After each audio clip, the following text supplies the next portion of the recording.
தாவேகா அந்த அந்த கட்சிக்கு ஆதரவு கொடுக்கக்கூடியவர்கள், இல்லாட்டா விஜய்க்கு ஆதரவு கொடுக்கக்கூடியவர்கள். என்ன பண்ணாலும் விஜய் என்ன எங்களுக்கு தான் உங்கள் ஆதரவு, என் பையன் செத்தா கூட உங்களை பார்க்கறதுக்கு அவன் பண்ணி கொடுத்துட்டு போயிருக்கான், அதனால் அவன் செத்தது எனக்கு ஒன்றும் பெரிய பிரச்சனையே கிடையாது அப்படின்னு அந்த 20 லட்ச ரூபா வாங்கின ஒரு தாயார் பேசுனது கூட நான் கேட்டேன்.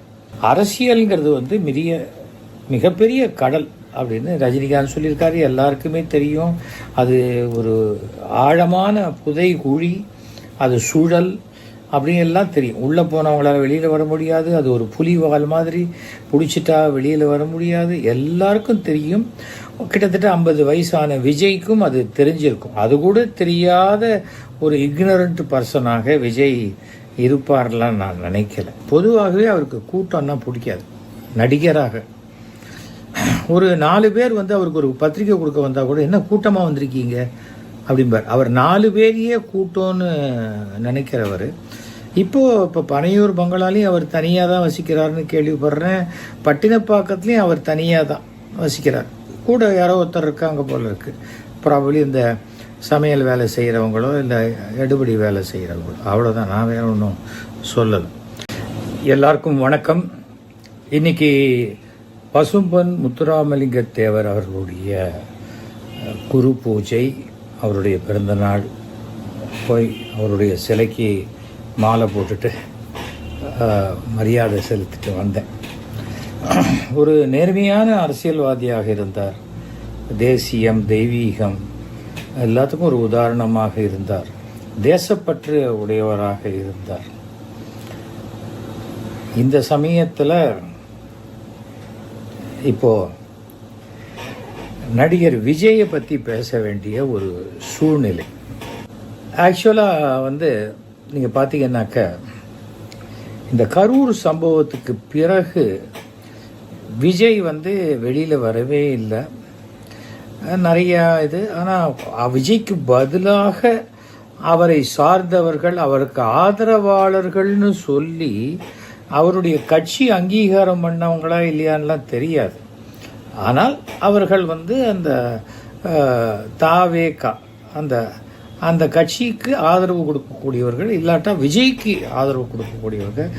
என்ன பண்ணாலும் விஜய் என்ன எங்களுக்கு தான் உங்கள் ஆதரவு, என் பையன் செத்தா கூட உங்களை பார்க்கறதுக்கு அவன் பண்ணி கொடுத்துட்டு போயிருக்கான், அதனால் அவன் செத்தது எனக்கு ஒன்றும் பெரிய பிரச்சனையே கிடையாது அப்படின்னு அந்த 20 லட்ச ரூபா வாங்கின ஒரு தாயார் பேசுனது கூட நான் கேட்டேன். அது மனசுக்கு ரொம்ப சங்கடமாக இருந்தது. பணம் என்பது ஒரு மனிதனை எவ்வளவு மாற்றிவிடும் என்பதற்கு இதெல்லாம் ஒரு உதாரணமான ஒரு விஷயம். இது நிதானமாக யோசிக்க வேண்டிய விஷயம். நாம இல்லை, விஜய் யோசிக்க வேண்டிய ஒரு விஷயம். அரசியல்ங்கிறது மிகப்பெரிய கடல் அப்படின்னு ரஜினிகாந்த் சொல்லியிருக்காரு. எல்லாருக்குமே தெரியும். அது ஒரு ஆழமான புதை குழி, அது சுழல் அப்படின்னு எல்லாம் தெரியும். உள்ளே போனவங்களால வெளியில் வர முடியாது. அது ஒரு புலிவால் மாதிரி பிடிச்சிட்டா வெளியில் வர முடியாது. எல்லாருக்கும் தெரியும். கிட்டத்தட்ட 50 வயசான விஜய்க்கும் அது தெரிஞ்சிருக்கும். அது கூட தெரியாத ஒரு இக்னரண்ட் பர்சனாக விஜய் இருப்பார்லாம் நான் நினைக்கல. ஏன்னா எத்தனையோ சமுதாய சீர்திருத்த வசனங்களெல்லாம் அவர் படத்தில் பேசியிருக்காரு. சுயமரியாதை தான் முக்கியம், பணம் கொடுக்குறேன்னு சொன்னால் நேராக போய் வாங்கிப்பீங்களா, அவன் வீட்டுக்கு போகிறதுக்கு உங்களுக்கு வெக்கமா இல்லையா அப்படின்லாம் கூட சுறா படத்தில் ஏதோ வசனம்லாம் பேசியிருப்பார். இது இப்போ ஒரு சின்ன அனாலிசிஸ் தான். அதனால தான் இதை நான் சொல்கிறதுக்கு காரணம் என்னென்னா, விஜய் பொதுவாகவே அவருக்கு கூட்டம்னா பிடிக்காது. நடிகராக ஒரு 4 பேர் அவருக்கு ஒரு பத்திரிக்கை கொடுக்க வந்தால் கூட என்ன கூட்டமாக வந்திருக்கீங்க அப்படிம்பார். அவர் 4 பேரையே கூட்டம்னு நினைக்கிறவர். இப்போ பனையூர் பங்களாலையும் அவர் தனியாக தான் வசிக்கிறாருன்னு கேள்விப்படுறேன். பட்டினப்பாக்கத்துலேயும் அவர் தனியாக தான் வசிக்கிறார். கூட யாரோ ஒருத்தர் இருக்காங்க போல இருக்கு. ப்ராபப்ளி இந்த சமையல் வேலை செய்கிறவங்களோ இல்லை எடுபடி வேலை செய்கிறவங்களோ, அவ்வளோதான். நான் வேற ஒன்றும் சொல்லலை. ஸோ ஒருத்தர் 2 பேருக்கு மேலே இருந்தாலே அது கூட்டம்னு நினைக்கிற விஜய் தனக்கு பின்னாடி இவ்வளோ பெரிய கூட்டம் வரணும், நான் போகிற இடம்லாம் கூட்டம் வரும் அந்த கூட்டம் வந்துருச்சுன்னா என்ன பண்ணுறது? அவ்வளோ கூட்டம் வந்தால் போலீஸ் தான் சமாளிக்கணும், இல்லைன்னா இராணுவத்தையாவது அனுப்பணும் அப்படின்லாம் அவர் பேசுகிறார் இல்லையா? விஜய் தானே பேசுகிறாரு. நான் போனால் கூட்டம் வந்துடும். ஒரு பத்திரிகை ஆசிரியரை சந்தித்து பேசணும்னு சொன்னபோது அந்த பத்திரிகை ஆசிரியர் வர சொல்லுங்கள், விஜய் ஆஃபீஸ்க்கு வர சொல்லுங்கன்னு சொல்லியிருக்காரு. அப்போ விஜய் அவருடைய ரெப்ரசன்டேட்டிவ்ஸ் போய் சொன்னாங்களா, அவர் இங்கே வந்தால் அவ்வளோதாங்க, பின்னாடியே ஏகப்பட்ட ரசிகர்கள் வந்துடுவாங்க, உங்கள் ஆஃபீஸில் கண்ணாடியில் நிறைய ஜன்னல் கிண்ணல் கதவெல்லாம் இருக்குது, அதெல்லாம் நொறுங்கி போயிடுச்சுன்னா அப்புறம் அதுக்கு யார் பதில் சொல்கிறது? அதாவது இது ஒரு விதமான மிரட்டலாக சொன்னாங்கங்கிற தகவல்கள்லாம் வருது. ஆனால் எனக்கே பர்சனலாக தெரியும், நெப்போலியன் அவர்களுக்கு நடந்ததோ, அனுமோகன் அவர்களுக்கு நடந்ததோ, ராதாரவி அவர்களுக்கு நடந்ததோ, யாரையுமே அவர் தன்னை விட ஒரு பெரிய அளவு நினச்சது கிடையாது. ஆனால் அவங்க ஃபேமிலியோடு வரதையே கூட்டமாக வராங்கன்னா, ஏன்னா இவருக்கு ஃபேமிலியோடு இல்லைங்கிற ஒரு வருத்தமா, இல்லை இவங்க மட்டும் இப்படி ஃபேமிலியோடு வராங்களே அப்படிங்கிற பொறாமையாங்கிறதெல்லாம் எனக்கு தெரியாது. ஒரு குடும்பம் என்று இருந்தால் அப்பா அம்மா தாத்தா பாட்டி பையன் பேரன் பொண்ணு மருமகன் எல்லாரும் தான் இருப்பாங்க. நாங்கள் முதல்ல ஜெயலலிதா அவர்களை பார்க்க போகும்போது 19 பேர் போனோம் போயஸ் கார்டனுக்கு.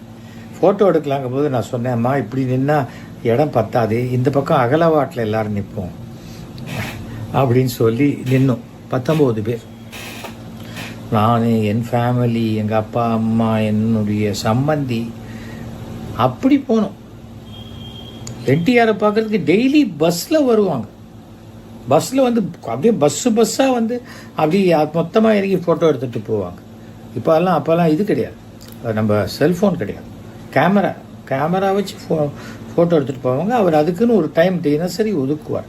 அது மாதிரியெல்லாம் இவர் ஒதுக்கியெல்லாம் நான் கேள்விப்பட்டதில்லை. இது ஒரு தடவை வருவார், எதுவாக இருந்தாலும் நீ பனையூருக்கு வா, நல்ல வேலை. ஆனால் விஜய்கிட்ட ஒரு விஷயத்தை நம்ம ரொம்ப பாராட்டணுங்க, அந்த 41 பாடியையும் நீங்கள் பனையூருக்கு எடுத்துன்னு வாங்க, நான் அஞ்சலி செலுத்தின பிறகு அந்த பாடியெல்லாம் நீங்கள் அடக்கம் பண்ணலாம் அப்படின்னு அவர் சொல்லலை பார்த்தீங்களா? அதை நம்ம ரொம்ப பாராட்டணுங்க நம்ம.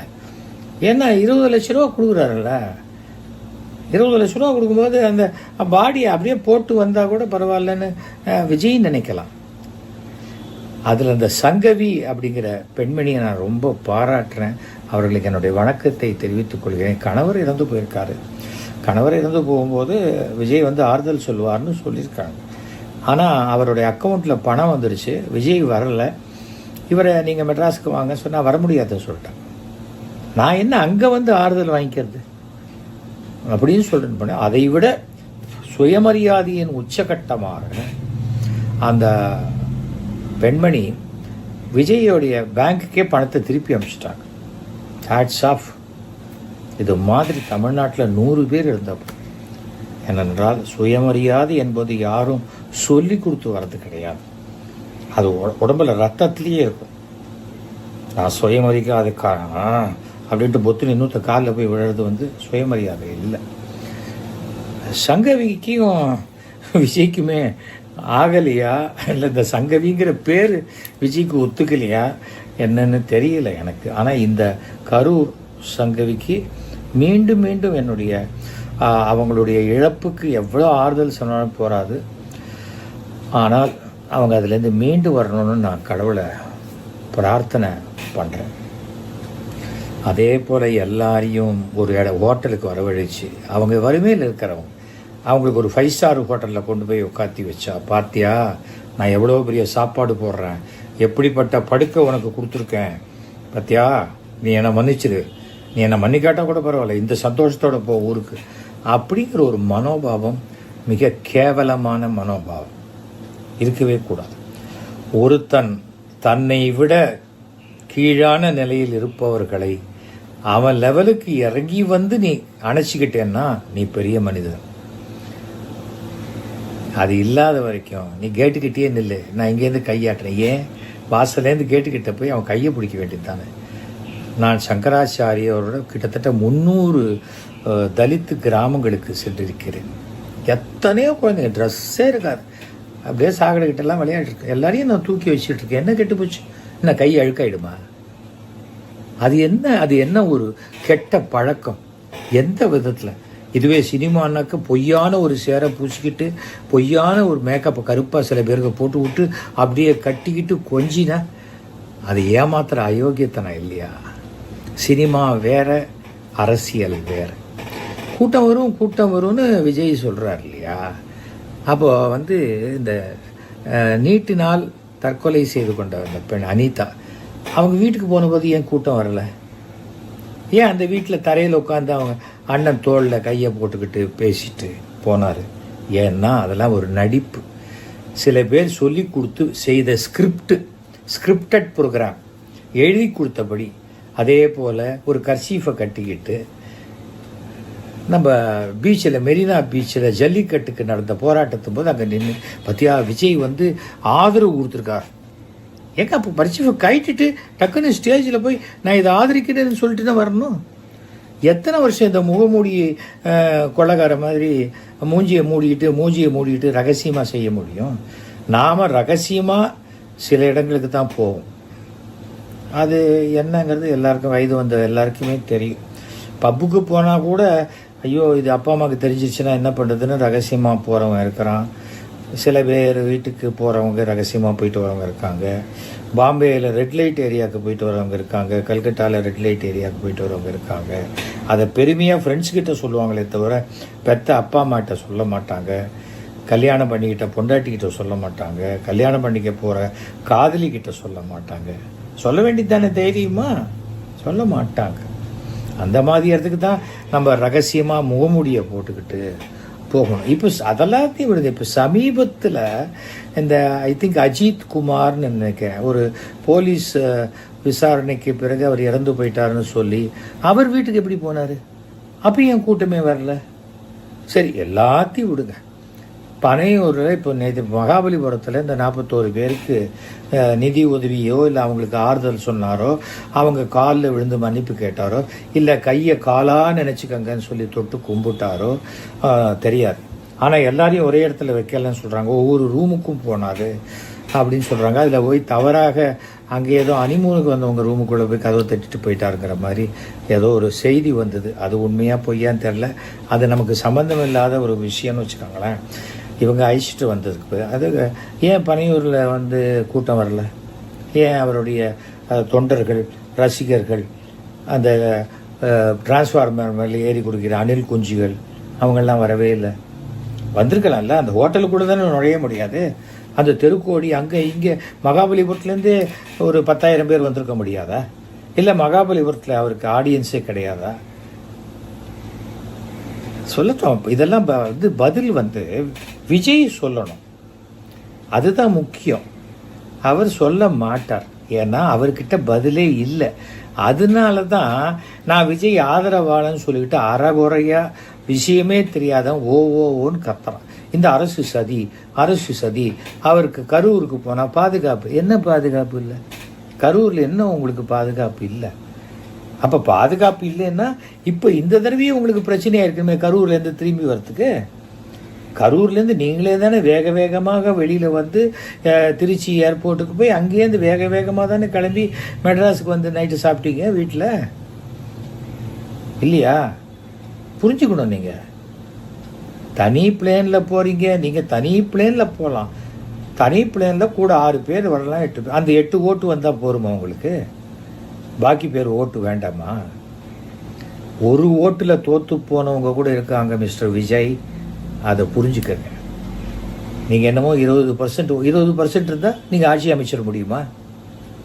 என்ன கோமாளித்தனமான எண்ணமாக இருக்கு. யோசிச்சு பாருங்க. 5 வருஷம் தொடர்ந்து இத்தனை நலத்திட்ட உதவிகள் சுமார் 2 கோடி பேருக்கு மேலே செய்து கொடுத்துருக்காங்களே. மாதம் ஒரு 5,000 ரூபா அளவுக்கு ஒரு குடும்பத்தில் அது பலனடைஞ்சிருக்காங்களே. அவங்க ஓட்டு போடுவாங்களா? நான் எதுவுமே கொடுக்க மாட்டேன், நான் நேர்மையாக இருப்பேன்னு நீங்கள் சொல்லி யாராவது செத்தா கூட எங்கள் வீட்டுக்கு அனுதாபம் தேடிக்காங்க, நான் யாரையும் பார்க்க மாட்டேன். அப்போ அசம்பிளி போக மாட்டீங்களா? பனையூர்லேயே தான் அசம்பிளி நடத்தணுமா? செக்ரட்டேரியட் போக மாட்டீங்களா? அந்த லெட்ஜர் புக் என்ன உங்கள் வீட்டுக்கு கொண்டு கையெழுத்து வாங்கிட்டு போவாங்களா? யோசிச்சு பாருங்க. நீங்கள் பண்ணது ஏதாவது முன்னுக்கு பின் முரணாக தானே இருக்கு. கூட்டமே நீங்கள் போகிற இடத்துக்கு கூட்டம் வேண்டான்னா கூட்டம் வராது. ஆனால் இந்த தடவை கூட்டம் வரணும். அதாவது உங்களுக்கு மனசுக்குள்ளே ஒரு வெறி வந்துருச்சு.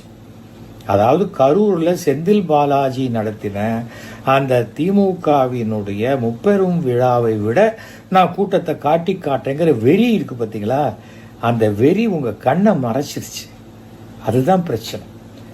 அரசியலில் நீங்கள் ஒரு குழந்தை,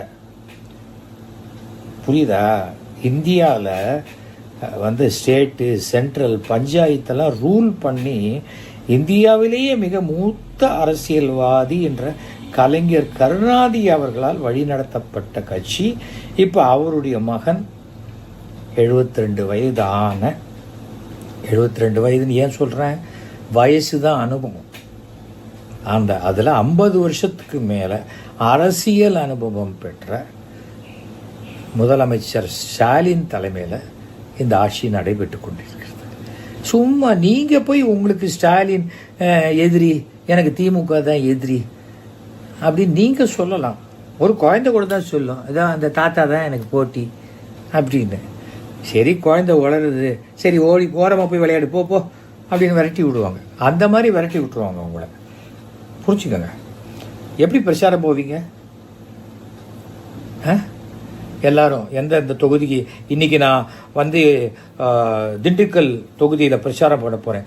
ஸோ நான் 25 பஸ் வச்சுருக்கேன், எல்லோரும் எங்கள் வீட்டுக்கு வாங்க, எங்கள் வீட்டில் உங்களுக்கு பிரச்சாரம் பண்ணுறேன், நீங்கள் கிளம்பி போயிடுங்க சொல்லுவீங்களா? நாளைக்கு மயிலாப்பூர் பிரச்சாரம், மயிலாப்பூர்லேருந்து எல்லாருக்கும் பஸ் வச்சுருக்கேன். நீங்கள் என்ன கட்சி நடத்துகிறீங்களா இல்லை டிரான்ஸ்போர்ட் கம்பெனி நடத்துகிறீங்களா? முதல்ல என்னன்னு புரிஞ்சுக்கோங்க விஜய். நான் சொல்கிறது ஒரு எல்டர்லி உங்கள் அப்பாவுடைய நண்பராக பேசுகிறேன். உங்களால் பெத்த அப்பாவையே மதிக்க முடியலையே, நீங்கள் மற்றவங்களை எப்படி மதிப்பீங்க? அப்பா அம்மாவை தாங்க தெய்வம். நீங்கள் எந்த மதத்தை சார்ந்தவராக இருக்கவனா இருக்கலாம், அப்பா அம்மா தான் தெய்வம். எனக்கு சிறுபான்மையர் ஓட்டு வேணும். சரி, ஓகே. நீங்கள் என்ன சொன்னீங்க? இந்த சிபிஐனா எப்படியாவது ஒரு விஷயத்தை தள்ளி போடுறது, ரிசல்ட்டே வரக்கூடாததுக்காக தான் சிபிஐக்கு போகிறாங்க அப்படின்னு மற்றவங்க போகும்போது சொன்னது. நீங்களே சிபிஐக்கு போயிட்டீங்க. ஓகே, இப்போ சிபிஐ உங்களை விசாரணைக்கு கூப்பிட்டா கூட்டத்தோடு போவீங்களா, நீங்கள் மட்டும் தனியாக விட்டு வருவீங்களா? ஒருவேளை சிபிஐ ஆஃபீஸர் உங்களோட ஒரு ஃபோட்டோ எடுத்துக்கணுங்கிறாரு, எடுத்துப்பீங்களா? அந்த வேலையில் எங்கே பண்ணாதீங்க, அப்புறம் நான் அமித்ஷா கிட்ட சொல்லிடுவேன் அப்படின்னு அவங்கள மிரட்டுவீங்களா? போலீஸ் என்றைக்கும் போலீஸ் தான், புரியுதா? கோர்ட் என்றைக்கும் கோர்ட்டு தான், ஜட்ஜ் என்றைக்கும் ஜட்ஜு தான். அதில் எந்த விதமான மாற்றம், சின்ன ஜட்ஜு பெரிய ஜட்ஜு, சின்ன கோர்ட்டு பெரிய கோர்ட்டு, சின்ன போலீஸு பெரிய போலீஸ் எதுவும் கிடையாது. ஃபர்ஸ்ட் ஆஃப் ஆல் சட்டத்தை நாம் மதித்தா சட்டம் நமக்கு பாதுகாப்பு கொடுக்கும்.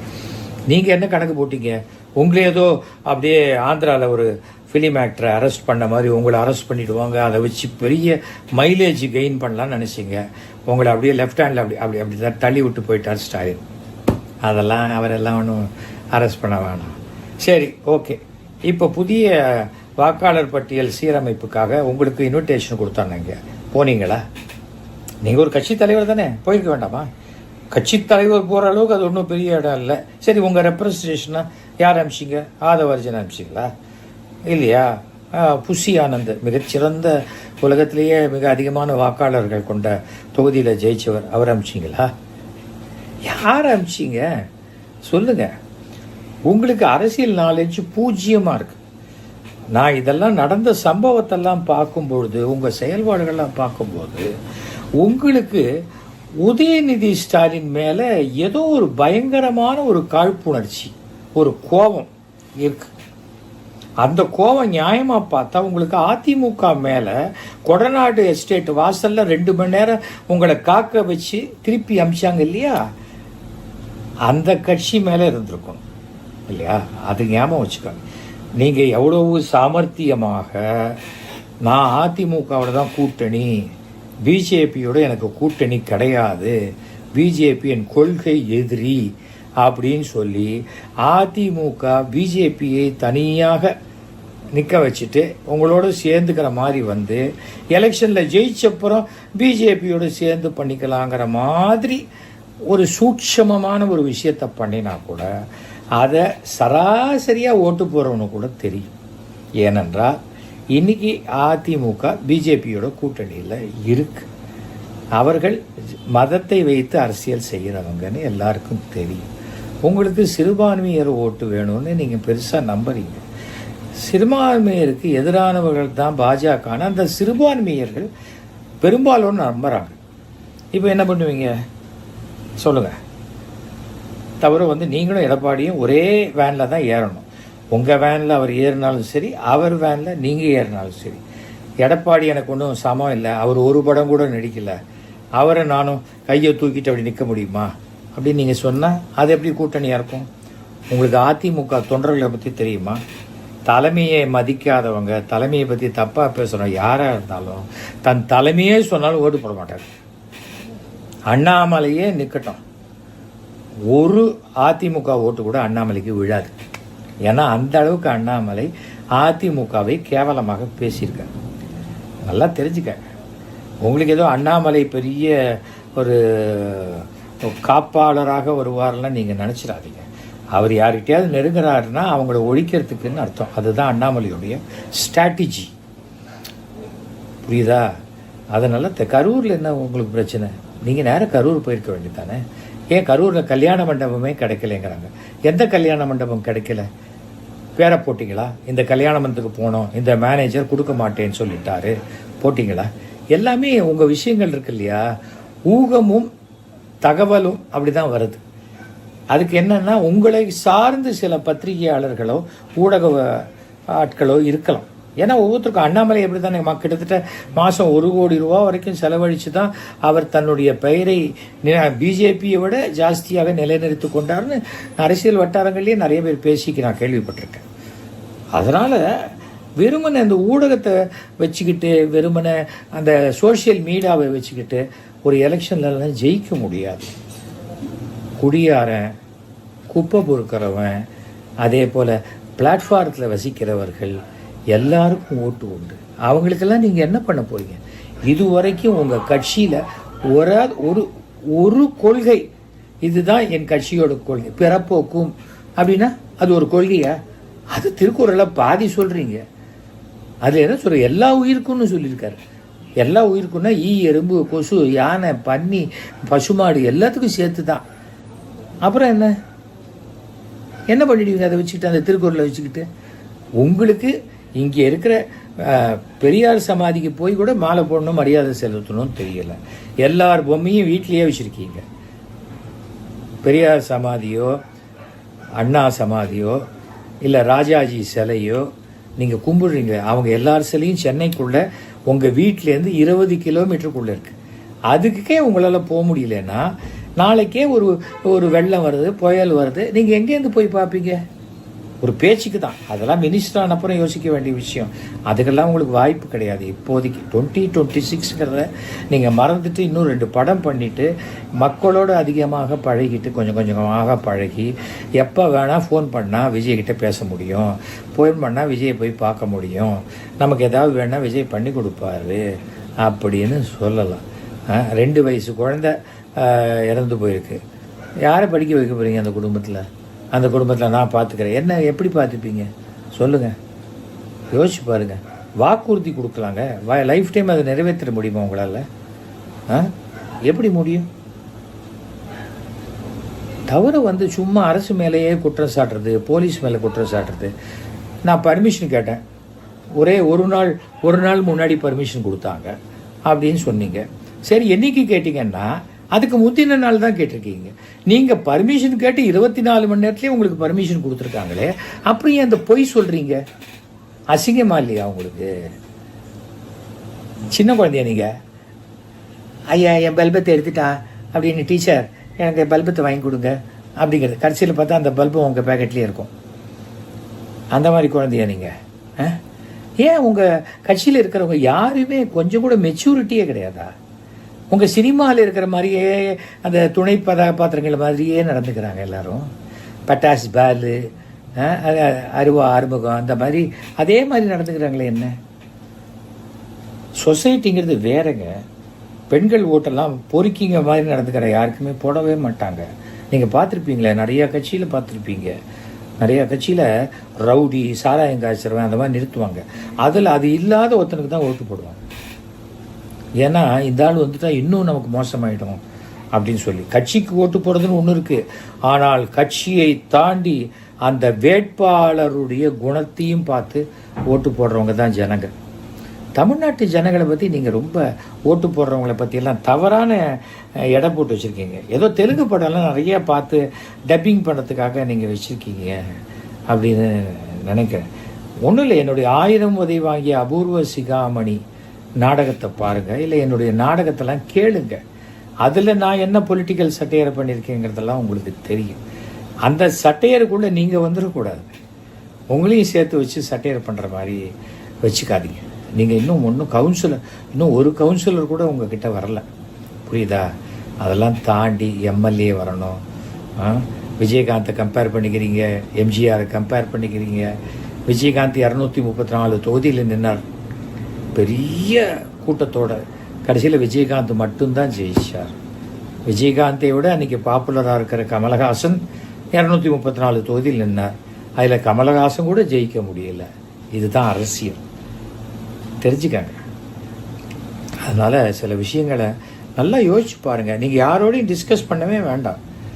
உங்களை பற்றி வர சோஷியல் மீடியாவில் வரதெல்லாம் படிங்க, கிட்ட வந்து படிங்க, ஆதரித்து பேசுகிறோம் படிங்க. ஆனால் ஆதரித்து பேசுகிறோன்னே படித்து மண்டை குழம்பிடும். இதுதான் நிஜம்னு உங்களுக்கே தோணிடும், புரியுதா? அதை பண்ணாதீங்க. உங்களுக்கு வர வாய்ப்பு இருக்குது அரசியலில். ஒரு 10 வருஷம் கழிச்சு, 10 வருஷம் நீங்கள் மக்களோடு மக்களாக உழைக்கணும். உங்களுக்கு யாரோ தப்பாக சொல்லி கொடுத்துருக்காங்க. சீமா ஓட்டெல்லாம் உங்களுக்கு வந்துடும், ஏடிஎம்கே ஓட்டெல்லாம் உங்களுக்கு வந்துடும், திமுக ஓட்டெல்லாம் உங்களுக்கு வந்துடும். எப்படி வரும்? ஓட்டாக தான் வரும்.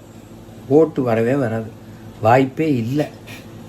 ஏன்னா அவங்கெல்லாம் மக்கள்கிட்ட போய் பேசி பேசி பேசி பேசி அவங்க யாருன்னு ப்ரூவ் பண்ணிருக்காங்க. நீங்கள் ஒரு நடிகங்கிறத தவிர ஒன்றுமே ப்ரூவ் பண்ணலை. ஒரு சின்ன விஷயம் நடந்தால் கோழைத்தனமாக அந்த இடத்த விட்டு ஓடி போயிடுவார். ஓடி போகிற ஒரு கோழை தாடியை வளர்த்துக்கிட்டு லேசாக சோகமாக இந்த படிச்சிருக்க எனக்கு மனசு சுக்கு தூரம் அந்த மாதிரிலாம் நல்லா நடிக்கக்கூடிய ஒரு நடிகர் எழுதி கொடுத்ததை அப்படி பார்த்து பார்த்து ஓர கண்ணால் பார்த்து நல்லாக படிக்கக்கூடிய ஒரு பிட் அடிக்கக்கூடிய ஒரு நல்ல நடிகர், அதெல்லாம் தெரியும். ஆனால் நீங்கள் ஒரு சிறந்த இல்லை ஒரு தலைவனாக, அரசியல்வாதியாக இன்னும் நீங்கள் உங்களை அடையாளப்படுத்திக்கலாம். அந்த அடையாளப்படுத்துகிற முயற்சியில் நாளையிலேருந்து ஈடுபடுங்க. சும்மா திமுகவை திட்டினா உங்களுக்கு ஓட்டு வரும்னு யாராவது சொல்லி கொடுத்தா நம்பாதீங்க. அது அரசியலே இல்லை. பெருந்தலைவர் காமராஜர் தோற்று போனார் தெரியுமா? அந்த எலெக்ஷனில் அவருக்காக ஷோ பேசினார். மெரினா பீச்சில் 1,00,000 பேர் கூட்டம் வந்தது. அதில் 40 பேர்லாம் சாகலை. எதுக்காக அவங்க சொல்கிறேன்னா, இந்த கூட்டம் வந்துருச்சு, கூட்டத்தை நெருக்கிட்டாங்க, அதனால செத்து போட்டாங்க, இது பண்ணிட்டாங்க. அதில் உங்கள் இதில் முட்டாள் மாதிரி ஒருத்தன் பேசுகிறான்.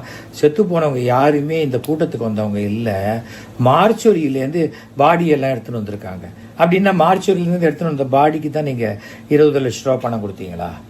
அப்போது எல்லா ஹாஸ்பிட்டல் மார்ச்சரியிலேருந்து பாடி வெளில வந்ததுன்னா நீங்கள் அந்த குடும்பத்துக்கு 20 லட்ச ரூபா அனுப்பிச்சிடுவீங்களா? முதல்ல உங்களுடைய தொண்டர்கள் பேரில் சுற்றுறாங்களே தற்குறிகள், அவங்கள பப்ளிக்கில் வந்து பேசாமல் இருக்க சொல்லுங்க, புரியுதா? Don't open your mouth and show your ignorance அப்படின்னு சொல்லுவாங்க.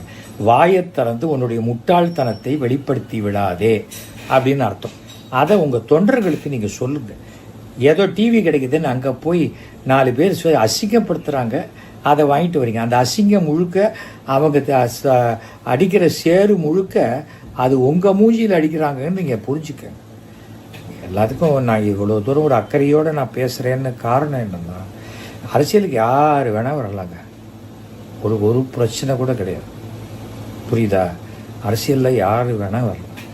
ஆனால் நாம் வருவதற்கு நம்மளை தகுதிப்படுத்தி கொள்ள வேண்டும். நான் நடிகன்கிறதுனால அரசியலில் வரல. மயிலாப்பூர் தொகுதியில் எந்த வேலையாக இருந்தாலும் யார் ஃபோன் பண்ணி கேட்டாலும் ஃபோனில் கான்டாக்ட் பண்ணி கேட்டால் செய்து கொடுக்கக்கூடியவன் எஸ்வி சேகர்னு எலெக்ஷனுக்கு முன்னாடியே தெரிஞ்சதுனால தான் நான் வந்தேன். ஒரு கட்சியிலேயே நின்று சுயேட்சையாக நின்னெல்லாம் நான் ஜெயிக்கல. மயிலாப்பூரில் 2,50,000 வாக்காளர்கள். நான் அதில் கிட்டத்தட்ட 1,00,000 பேருக்கு என்னுடைய செல் நம்பர் தெரியும். உங்களை தொடர்பு கொள்றதுக்கு என்ன நம்பர் கொடுத்துருக்கீங்க? எதுவும் கொடுக்கல. எல்லாத்தையும் யோசிச்சு பாருங்க. ஓகேயா? சும்மா உதயநிதியோடு உங்களை கம்பேர் பண்ணிக்கிறது, இல்லை ஸ்டாலின் அவர்களோடு உங்களை கம்பேர் பண்ணிக்கிறதெல்லாம் என்ன, ஊர்க்குருவி உயர உயர பறந்தாலும் பருந்து ஆகாது அப்படின்னு தான். இந்த காக்கா கழுகு கதையெல்லாம் நீங்கள் கேள்விப்பட்டிருப்பீங்க, பதில் கதையெல்லாம் சொல்லியிருப்பீங்க. அதெல்லாம் யாருக்குன்னா இந்த சினிமா ஆடியன்ஸுக்கு, ஆடியோ லான்ச்சுக்கு வேணால் சரியாக இருக்கும், அரசியலுக்கு சரியாக வராது. நான் சொன்னதெல்லாம் யோசிச்சு பாருங்கள். என்னைக்காவது உங்களுக்கு நான் பேசுனது கரெக்டு அப்படின்னா, நீங்கள் முன்னாடி கில்லி டயத்தில் நான் உங்களை பாராட்டுறதுக்கு எனக்கு ஃபோன் பண்ணி சொன்னீங்க இல்லையா, அதே மாதிரி எனக்கு மட்டும் ஃபோன் பண்ணி சொல்லுங்கள், பப்ளிக்காக சொல்ல வேண்டாம். இருந்தாலும் உங்களுக்காக நான் சொல்கிறேன், 9841023545. ஓகேயா? மீண்டும் சந்திப்போம். All the very best. மனசு திடமாக வச்சுக்கோங்க. ஆண்மையுடன் நம்ம எல்லா சவால்களையும் ஃபேஸ் பண்ணணும். சோடா பாட்டில் வீசுறது, பாம்பை உள்ளே விடுறது, கூட்டத்தில் கல்லால் அடிக்கிறது, எல்லாத்தையும் தாண்டி தான் எல்லா கட்சியும் மேலே வந்திருக்கு. அதனால் நீங்கள் மட்டும் அப்படியே சொகுசு கட்டில் உட்காந்துக்கிட்டு இந்த கேட்பரிஸ் விளம்பரம் மாதிரி நேராக போய் சிம்மாசனத்தில் உட்காரணும்னு ஆசைப்பட்டீங்கன்னா அதுக்கு ஒரே வழி தான் இருக்குது. 2 தூக்க மாத்திரையை போட்டு தூங்கினீங்கன்னு வச்சுக்கோங்க, கனவுல உட்காந்துடலாம். மற்றபடி வாய்ப்பே இல்லை ராசா. ஓகேயா? நன்றி, வணக்கம்.